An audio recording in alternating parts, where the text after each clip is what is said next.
নমস্কাৰ সকলোকে পুনৰবাৰ মোৰ চেনেললৈ স্বাগতম জনাই লৈ আহিছোঁ আজিৰ দিনটোৰ ৰাশিফল। আজি হৈছে 18 ডিচেম্বৰ 2024 অসমীয়া 3 পুহ বুধবাৰ। আজি সূৰ্যোদয় সময় পুৱা 5:55 আৰু সূৰ্যাস্ত সময় 4:19। আজি হৈছে তৃতীয়া তিথি আৰু কৃষ্ণ পক্ষ। আজিৰ দিনটো প্ৰথম ৰাশি হ'ল মেঘ ৰাশি। যাত্ৰাৰ সময়ত আপুনি ভাগৰুৱা অনুভৱ কৰিব পাৰে। ডায়েবেটিছ ৰোগীয়ে নিজৰ স্বাস্থ্যৰ যত্ন লোৱা উচিত।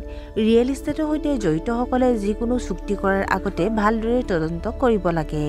কিছুমান গুৰুত্বপূৰ্ণ কাম আপুনি হেৰুৱাব পাৰে। আপোনাৰ কৰ্ম পদ্ধতিত আপুনি অসন্তুষ্ট হ'ব। বৃষ ৰাশি। আজি আপুনি শুভ অনুষ্ঠানত অংশগ্ৰহণ কৰিব। পৰিস্থিতি আপোনাৰ বাবে যথেষ্ট অনুকূল। আপুনি হয়তো আপোনাৰ প্ৰতিভাৰে মানুহক আপ্লুত কৰিব পাৰে। বয়সত ডাঙৰ মানুহে আপোনাক সন্মান কৰিব। দিনটোৰ শেষৰ ফালে বাকী থকা চৰকাৰী কাম সম্পূৰ্ণ হ'ব পাৰে। মিথুন ৰাশি। যদি আপোনাৰ কোনো স্বাস্থ্যজনিত সমস্যা আছে তেন্তে চিকিৎসকৰ পৰামৰ্শ লওক। নিবনুৱা লোকে হয়তো নতুন চাকৰি পাব, কিন্তু আপোনাৰ কামত সন্তুষ্ট নহ'ব। বন্ধু বান্ধৱীক বেছি বিশ্বাস নকৰিব। ব্যৱসায়ত নতুন মানুহৰ লগত লেনদেন কৰাৰ সময়ত সাৱধান হওক। কৰ্কট ৰাশি। আগতে কৰা কষ্টৰ পৰা শুভ ফল লাভ কৰিব। আপোনাৰ বৈবাহিক সম্পৰ্কত সুখ আৰু সন্তুষ্টি থাকিব। প্ৰতিযোগিতামূলক পৰীক্ষাত আপুনি সফলতা লাভ কৰিব। ৰিয়েল ইষ্টেটৰ সৈতে জড়িত বিবাদৰ সমাধান হ'ব। শিল্প কলাৰ প্ৰতি আপোনাৰ আগ্ৰহ বাঢ়িব। সিংহ ৰাশি। যিকোনো গুৰুত্বপূৰ্ণ কাম আজি আবদ্ধ হৈ পৰিব পাৰে। শ্ব' অফ আৰু দেখনীয়তাৰ বাবে আপুনি আজি উপকৃত হ'ব। ভ্ৰমণৰ সময়ত সাৱধান হওক। বেয়া মানুহৰ সংগৰ বাবে আপুনি আৰ্থিক ক্ষতিৰ সন্মুখীন হ'ব পাৰে। আপোনাৰ লুকাই থকা শত্ৰুৱে আপোনাৰ ক্ষতি কৰিবলৈ চেষ্টা কৰিব। সময় অনুসৰি নিজকে খাপ খুৱাবলৈ চেষ্টা কৰক। কন্যা ৰাশি। নতুন কাম আৰম্ভ কৰাৰ বাবে দিনটো অতি শুভ। আপুনি নিজৰ চখবোৰ পূৰণ কৰাত ব্যস্ত হৈ থাকিব। আপোনাৰ সন্তানৰ আজ্ঞাকাৰী আচৰণত আপুনি সন্তুষ্ট হ'ব। কৰ্মক্ষেত্ৰত আপোনাৰ উপাৰ্জন বৃদ্ধি পাব পাৰে। বন্ধু বান্ধৱীৰ লগত কিছুমান গুৰুত্বপূৰ্ণ কামৰ বিষয়ে আলোচনা কৰিব পাৰে। তুলা ৰাশি। আপোনাৰ ব্যৱসায় আজি বৃদ্ধি পাব। আপোনাৰ পৰিচালনাৰ দক্ষতাৰ শলাগ লোৱা হ'ব। মাতৃৰ বাবে উপহাৰ কিনিব পাৰে। পুৰণি ঋণৰ পৰা মুক্তি পাব পাৰে। আপোনাৰ কৰ্মদক্ষতা বৃদ্ধি পাব।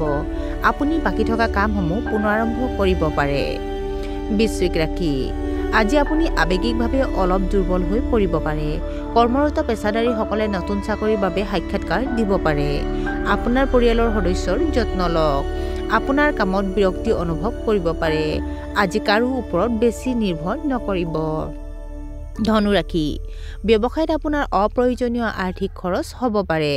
ৰক্তচাপ ৰোগীয়ে সমস্যাৰ সন্মুখীন হ'ব পাৰে। খৰখেদাকৈ সিদ্ধান্ত ল'ব নালাগে। মানসিক চাপৰ পৰা হাত সাৰিবলৈ যোগাসন কৰক। অতিমাত্ৰা চিন্তা কৰি বেছি সময় নষ্ট নকৰিব। মানুহে আপোনাৰ কামৰ শলাগ ল'ব। মকৰ ৰাশি। সময় আপোনাৰ বাবে যথেষ্ট অনুকূল হ'ব। আপুনি আপোনাৰ জীৱনসংগীৰ সমৰ্থন আৰু সংগ পাব। চাকৰিৰ বাবে বঁটা পাব পাৰে। নৱবিবাহিত লোকসকলে হয়তো ভ্ৰমণলৈ যাব পাৰে। মনত নতুন নতুন ধাৰণা উদ্ভৱ হ'ব। আপোনাৰ পৰা মানুহৰ বহুত আশা থাকিব। কুম্ভ ৰাশি। আপোনাৰ সামাজিক খ্যাতি বাঢ়িব। আপোনাৰ কষ্টৰ পৰা ভাল ফল পাব পাৰে। মূৰত অলপ গধুৰতা অনুভৱ কৰিব পাৰে। আপোনাৰ বৈবাহিক সম্পৰ্কত প্ৰেম আৰু মধুৰতা থাকিব। বিদেশত কেৰিয়াৰৰ বাবে ভাল সুযোগ পাব পাৰে। আপুনি ভৱিষ্যতৰ পৰিকল্পনা কৰিব পাৰিব। আৰু আজিৰ দিনটোৰ শেষৰ ৰাশিটো হ'ল মীন ৰাশি। দিনটো আপোনাৰ বাবে অতি বিশেষ হ'ব। আপোনাৰ সামৰ্থ্যই হয়তো বিশেষ স্বীকৃতি লাভ কৰিব। ব্যৱসায়ত কিবা কাৰিকৰী সমস্যা থাকিব পাৰে, যিটো সন্ধিয়াৰ ভিতৰত সমাধান হ'ব। আমদানি ৰপ্তানিৰ পৰা আপোনাৰ বিশাল আৰ্থিক লাভ হ'ব পাৰে। আনৰ সন্মুখত নিজৰ স্বাৰ্থক আওকাণ নকৰিব। আৰু আজিৰ দিনটো ৰাশিফল ইমানতে অন্ত পৰিছে। আশা কৰোঁ আপোনালোক প্ৰত্যেকৰে আজিৰ দিনটো সুন্দৰ হওক। ধন্যবাদ।